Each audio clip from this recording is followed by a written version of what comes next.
Kita lihat bagaimana Luqman mendidik anaknya di surah Luqman.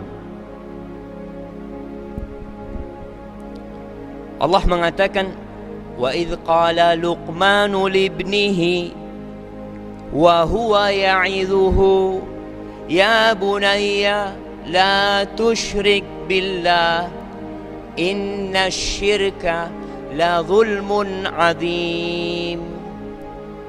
Pertama wasiat Luqman. Nih gaya kalau tadi profesor ngomong komunikasi. Orang tua kalau komunikasi sama anaknya itu panggil dia dengan nama-nama yang indah. Nah, sayang sini. Jangan teriak-teriak mengatakan, yang bandel sini. Yang bandel. Akhirnya dia bandel terus. Karena panggilan itu doa. Maka kalau panggil anaknya yang bandel, ada orang, ya Allah mas, anaknya sampean ini bandel banget. Jangan bilang bandel. Anak-anak hidayah insya Allah. Dapat hidayah insya Allah anak-anak. Luqman mengatakan, ya bunai. Ketika ingin memberikan nasihat kepada anaknya, jangan teriak-teriak, biarkan dekat. Sehingga komunikasi dari hati ke hati. Subhanallah ya. Anak pernah dikasih tahu sama ibu anak sendiri. Dia ngomong, Syafiq, kalau mau kasih tahu anaknya, panggil anaknya, bawa ke kamar, kunci pintu kamarnya, terus pegang tangan anaknya, ngobrol sama anaknya, supaya tahu tuh anak kalau engkau cinta sama dia. Luqman memanggil anaknya mengatakan, ya bunayya, wahai ananda, la tusyrik billah. Jangan berbuat syirik sama Allah. Jangan menyekutukan Allah, nak. Allah tuh yang menciptakan engkau. Tubuhmu ini semua pemberian Allah. Inna syirka la zulmun azim. Kesyirikan itu adalah sebuah kezaliman yang nyata. Coba nih para orang tua, pernahkah mendudukkan anaknya? Mengatakan hal ini sama anaknya? Para pendidik, para guru di kelasnya, yang dia tahu murid-muridnya muslim, pernah dia ajarkan kepada anaknya, Ustaz, anak guru matematika. Nah, apa yang menghalangi? Anak guru IPS, anak guru IPA, ajarkan kepada murid, la tusyrik billah. Dari sini dia akan taat dan nurut, akan patuh sama gurunya. Ketika dia diajarin tauhid, jemaah, bahwasanya pencipta bumi ini yang berhak disembah, yang memberikan rizki, yang berhak dimintai rizki, itu hanya Allah Jalla Jalaluhu. La tusyrik billah.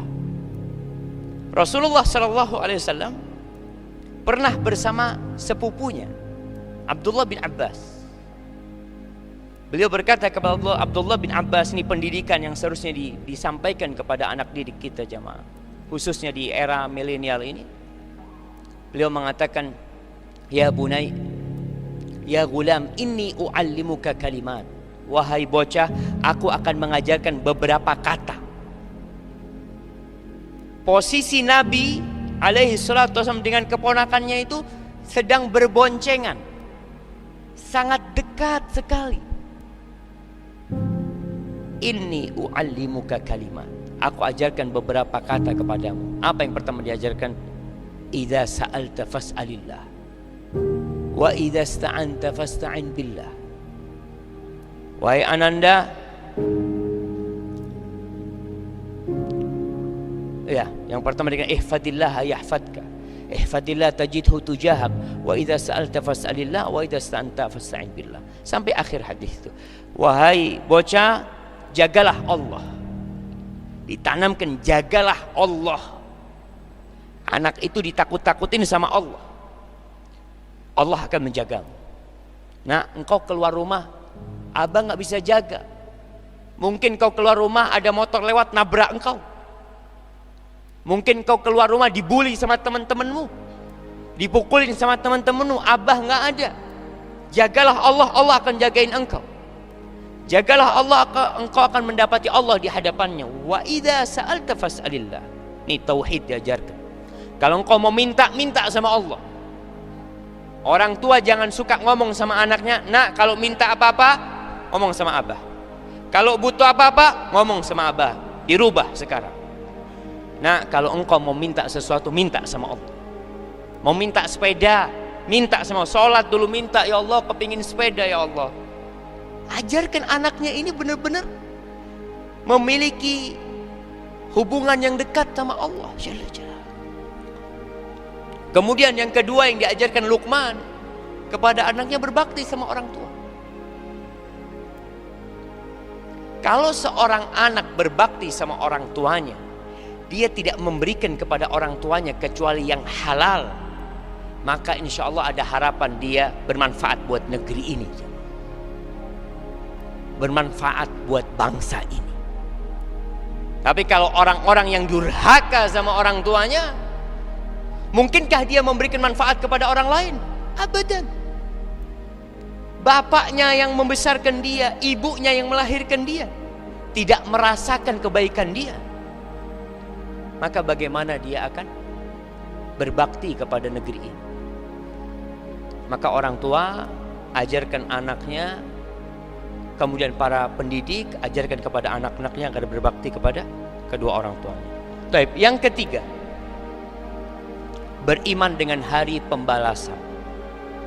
Al-iman bil yaumil akhir. Luqman mengatakan kepada anaknya, ya bunayya innaha in taku mithqala habbatin min khardalin fatakun fi sakhratin aw fis samawati aw fil ardi ya'ti biha Allah innallaha latifun khabir. Wahai ananda, nak, sesungguhnya jika ada perbuatan seberat biji sawi yang ia berada dalam batu atau berterbangan di angkasa atau tertanam di dalam bumi, Allah akan datangkan itu. Innallaha latifun khabir. Diajari lagi tentang Allah. Maka ingat, tumbuhkan kepada anak kita adanya hari pembalasan. Engkau mencuri, nak, mungkin abang gak kelihatan. Anak-anak kadang-kala tidak sholat. Pulang dari sekolah, nak sudah sholat nak? Dia mengatakan sudah, padahal dia belum sholat. Sampai ke nak, mungkin abang gak tahu nak, tapi Allah tahu. Dan Allah akan balas nak. Allah akan berikan balasan. Kemudian yang keempat, ajarkan kepada anaknya sholat. Kenapa kok sholat? Allah menyuruh kita sholat. Ketaatan seorang pegawai. Kalau ada yang jadi pegawai negeri, ana melihat, Masya Allah, kemarin itu Prof, setelah Syawal, ana punya teman-teman dosen yang pegawai negeri itu datang dari Surabaya, datang dari mana. Ana tanya, kenapa antum kok ini masih liburan? Ustaz, kita pegawai negeri Ustaz, tanda tangan Ustaz, kata dia. Disiplin banget dia, karena dia takut dengan jabatan dia, takut dengan kedudukan dia. Sama Allah kadang-kadang kita nggak takut. Allah ajarkan kepada kita sholat. Ya bunayya aqimis sholat. Itu kata Luqman pesannya. Aqimis sholat. Dirikan sholat. Yang 5 waktu engkau dirikan. Setelah orang mendirikan sholat yang 5 waktu, berubah bagaimana dia memperbaiki orang lain. Seorang muslim itu nggak boleh baik sendiri, jemaah. Allah katakan, Luqman mengatakan kepada putranya, wa'mul bil ma'rufi wanha 'anil munkar. Hendaklah engkau merubah kondisi yang ada. Suruh kepada kebaikan, cegah kemungkaran. Wasbir 'ala ma asabak. Sabarlah engkau menghadapi apa yang menimpamu. Jadi kalau kita bekerja di satu tempat, lalu kita tidak memperbaiki, antum aman. Tidak ada yang menyakiti antum.